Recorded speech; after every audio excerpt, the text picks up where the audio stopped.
In the name of the Father, and of the Son, and of the Holy Spirit. Amen. The handmaids of the Eucharist.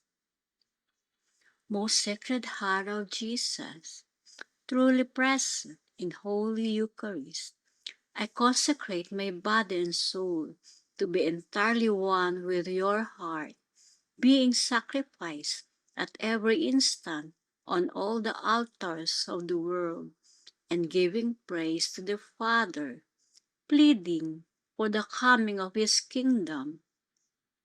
Please receive this humble offering of myself.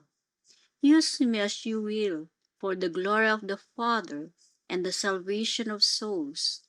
Most Holy Mother of God, never let me be separated from your divine Son.